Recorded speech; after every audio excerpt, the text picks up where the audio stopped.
माझे नाव अनिल मजातर्डी, ग्रुप ग्रामपंचायत बिजरी गोंड, वैयक्तिक शौचालय लाभार्थी. बिजरी गोंड वैयक्तिक 142 शौचालय होते. त्यांच्यापैकी एक की शौचालयाचं बांधकाम न करता सरपंच रचनदेव पाडवी, माजी आणि आजी सरपंच कविता किरण पाडवी तसेच ग्रामसेविका रत्ना प्रभाकर पाडवी यांनी परस्पर निधी हडप त्याच्याबद्दल आम्ही इकडे धडक मोर्चा काढलेला आहे आणि उपोषणाला बसलेलो आहे. मागे पण 13 तारखेला बसलो होतो, पण तेव्हा 3 दिवसाच्या आत आम्ही कारवाई करू असं सांगितलं होतं. पण त्या 3 दिवसात कारवाई न झाल्यास आम्ही परत उपोषणात बसण्याचं तारीख दिलं होतं 19 तारखेला. आज आम्ही बसलो. आम्हाला PDO साहेबांनी सांगितलं की 10 दिवसाआत कुठल्याही परिस्थितीत कारवाई करेल असे आम्हाला आश्वासन दिल्याबद्दल आम्ही मागे उपोषण आणि मागे घेत आहोत.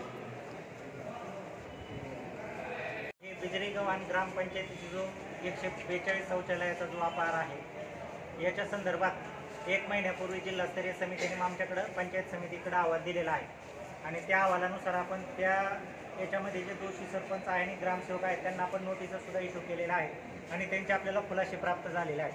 तर ते खुलासे आपण नामंजूर केलेले आहेत, परंतु अजून सरपंचांनी त्याच्यामध्ये खुलासा दिलेला नाही. तर आपण त्यांना अंतिम कारणे दाखवा नोटीस 3 दिवसाची आणखी मुदत देत आहोत आणि त्याच्यानंतर आपण मुख्य कार्यकारी अधिकारी यांच्याकडे कारवाईची मागणी करणार आहोत. आणि मुख्य कार्यकारी अधिकाऱ्यांनी आम्हाला कारवाई करण्याची परमिशन दिली की आम्ही तत्काळ 2 दिवसामध्ये कारवाई त्याच्यामध्ये करू. आणि याच्यामध्ये ही जी सगळी मी जी प्रोसेस सांगितली किंवा कारवाईची, हे 10 दिवसात आम्ही याच्यामध्ये 100% कारवाई करू. 11वा दिवस त्या ठिकाणी उजेडणार नाही. तरी माझी आपल्या सगळ्यांना अशी विनंती राहील की आपण हे जे उपोषण आहे आपलं मागे घ्यावं. साहेब, एका वर्षामध्ये निर्णय होतो 10 दिवस उभे काय एका वर्षामध्ये नाही, मी तुम्हाला काय सांगतो माहिती आहे का, हे बघा, मी ह्या पंचायत समितीला येऊन फक्त 1 महिना झालेला आहे, जास्त दिवस पण झालेले नाही.